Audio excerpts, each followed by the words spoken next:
The Great War, as it was known, had redrawn the map of Europe and left a scar on the global psyche.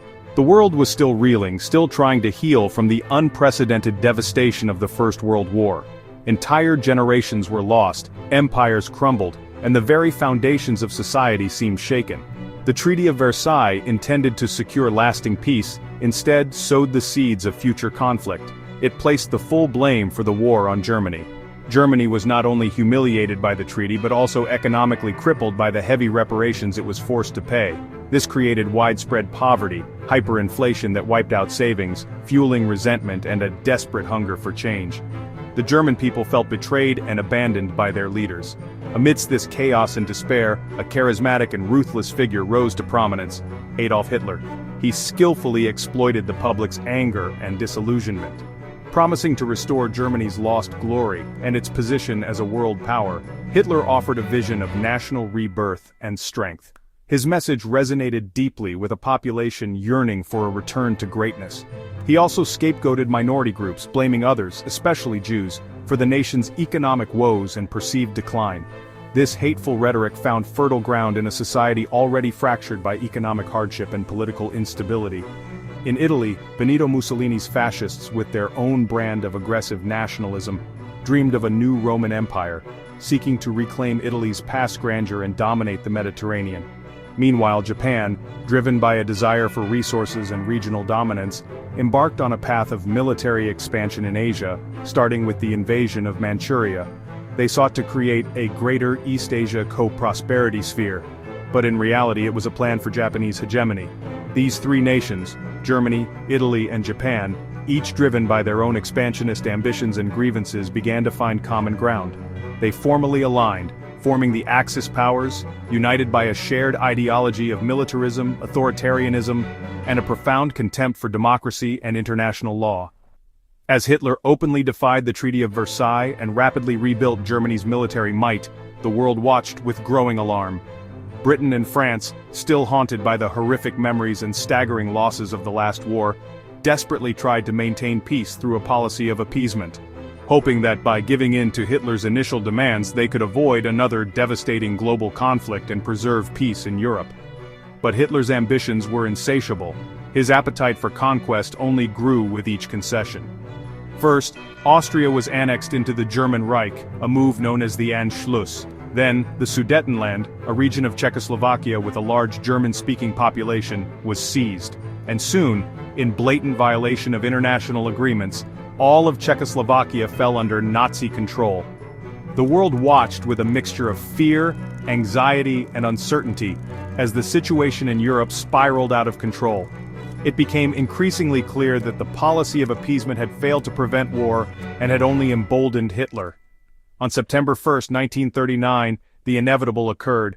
German tanks and troops stormed across the Polish border, unleashing a new form of warfare known as blitzkrieg. This act of aggression finally forced the hand of Britain and France, who declared war on Germany. The storm had broken. The Second World War, a conflict even more devastating than the first, had begun. The world was once more plunged into darkness, bracing itself for a long and brutal struggle against tyranny. Germany's blitzkrieg crushed Poland in weeks, dividing it with the Soviet Union.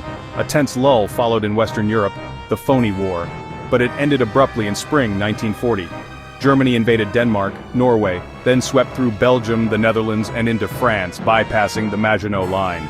The Allies were outmaneuvered, trapped at Dunkirk with their backs to the sea.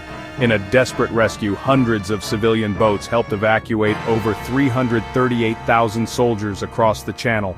Dunkirk was a miracle of survival, but France soon fell. Hitler's flag flew over Paris. Britain now stood alone against the Nazi war machine. The fate of Europe hung in the balance. With France defeated, Hitler targeted Britain, launching the Battle of Britain, a fierce air war for control of the skies. Outnumbered RAF pilots, including many from occupied countries, defended Britain with extraordinary courage. The Luftwaffe bombed cities in the Blitz, but British resolve held firm. Hitler postponed invasion, Britain survived, but the war widened. Across the Atlantic, the US aided Britain through Lend-Lease, becoming the arsenal of democracy, though most Americans wanted to stay out. Everything changed on December 7, 1941, when Japan attacked Pearl Harbor, killing over 2,400 Americans. The US declared war on Japan. Germany and Italy declared war on the US. The conflict had become a true world war. In June 1941, Hitler invaded the Soviet Union, launching the largest military operation in history. The Germans advanced rapidly, but the vastness of Russia and Soviet resistance slowed them. The turning point came at Stalingrad, a brutal, street-by-street battle where both sides suffered immense losses. As winter set in, the Germans, unprepared and starving, were encircled by a Soviet counteroffensive. Nearly 300,000 German troops were trapped. By February 1943, the survivors surrendered. Stalingrad was a catastrophic defeat for Germany. From that moment, the Red Army began its relentless push west toward Berlin. World War II was total war, a conflict that engulfed the globe and demanded the complete mobilization of resources and populations. It wasn't just a battle between armies, it was a struggle that touched every aspect of life for people around the world. Civilians everywhere were drawn into the conflict. Their lives were irrevocably changed, as they became active participants in the war effort, whether they wanted to or not. The lines between the front lines and the home front blurred as the war impacted every community. In Britain, families endured relentless bombings, seeking refuge in shelters as the skies rained down destruction. The constant threat of air raids became a grim reality of daily life. Rationing, a system of controlled distribution, became essential to ensure fair access to scarce resources, and separation as loved ones departed for the battlefields, leaving families to cope with uncertainty and longing. The emotional toll of war was immense. In the US, factories shifted to war production, churning out tanks, planes, and ammunition at an unprecedented rate. The nation's industrial might was fully mobilized for the war effort. And women entered the workforce in unprecedented numbers, taking on roles traditionally held by men and proving their capabilities in every field. Symbolized by Rosie the Riveter, an iconic figure representing the strength and determination of American women. Civilians grew victory gardens, transforming their backyards into sources of food to supplement rations and support the war effort. Collected scrap, contributing vital materials for the production of war machines. Every piece of metal was seen as a potential weapon against the enemy, and bought war bonds, investing their savings to finance the war and demonstrate their patriotism. But the war also brought injustice, revealing deep-seated prejudices and inequalities within societies. Over 120,000 Japanese Americans were interned in camps, stripped of their rights and freedoms based solely on their ethnicity. In Nazi-occupied Europe, oppression was brutal, freedom was suppressed, and dissent was met with swift and merciless punishment. Food was scarce and resistance was crushed, as ordinary people risked their lives to fight against the Nazi regime. The Holocaust unfolded, a systematic and horrific campaign of persecution and extermination. 6 million Jews and millions of others were murdered, targeted for their religion, ethnicity, or political beliefs. In a campaign of systematic genocide driven by hatred and a twisted ideology of racial supremacy, the war's horrors revealed the depths of human cruelty, exposing the capacity for unimaginable violence and inhumanity, and the stakes of the fight for freedom, reminding the world of the importance of defending human rights and preventing future atrocities.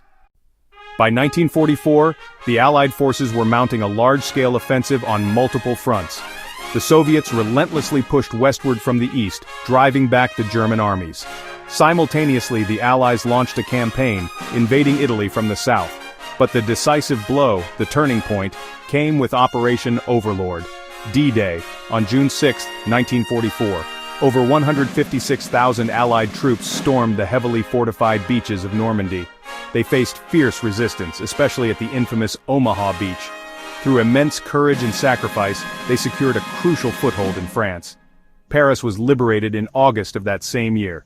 With France liberated, the Allies relentlessly advanced toward Germany. Hitler's last desperate gamble, the Battle of the Bulge, ultimately failed. The complete end of the war in Europe was now clearly in sight. By the spring of 1945, the Third Reich was in complete collapse, its infrastructure shattered and its armies decimated. The once mighty war machine had ground to a halt, leaving behind a trail of destruction and despair. From the east and the west, Allied forces relentlessly closed in on Berlin, the heart of Nazi Germany. Soviet troops fought their way through the streets, while American and British forces advanced from the other side. Deep beneath the city, in his fortified bunker, Adolf Hitler faced the inevitable. As Soviet troops battled just above, he committed suicide, bringing a symbolic end to his reign of terror. On May 8, 1945, Germany unconditionally surrendered to the Allied forces, marking Victory in Europe Day, VE Day. The formal surrender ceremonies took place, signaling the end of the war in Europe. Across the globe, people erupted in joyous celebration. Cities filled with cheering crowds, parades, and the sounds of music, as the world rejoiced at the end of years of conflict. But amidst the jubilation, the true cost of the war became starkly apparent. The scale of destruction was staggering, a testament to the brutal nature of modern warfare. Cities lay in ruins, their skylines forever altered by the relentless bombing campaigns. Once vibrant metropolises were now landscapes of rubble and shattered dreams. Millions were dead, and countless more were displaced from their homes, forced to wander as refugees in a world turned upside down. Families were torn apart, and communities were shattered.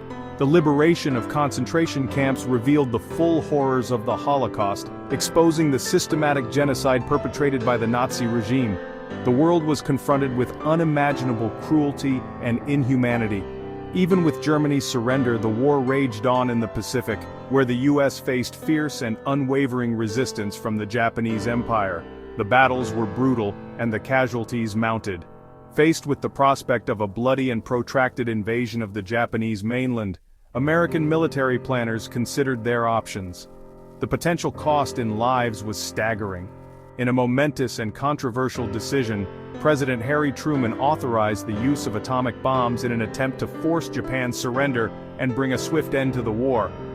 The first atomic bomb was dropped on Hiroshima, unleashing unprecedented destruction and causing unimaginable suffering. Days later, a second bomb was detonated over Nagasaki in August 1945, further devastating the country and solidifying Japan's decision to surrender. Finally, Japan surrendered, bringing World War II to a definitive close. The world breathed a collective sigh of relief.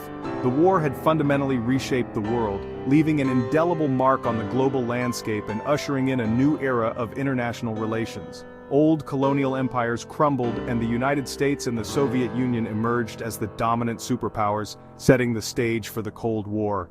In an effort to prevent future conflicts, the United Nations was formed, with the ambitious goal of promoting international cooperation and maintaining global peace and security.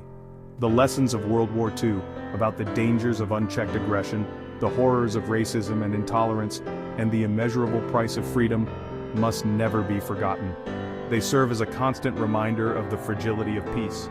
These lessons remain urgent reminders for us all, urging us to strive for a world free from conflict and oppression, and to honor the sacrifices made by those who fought for a better future.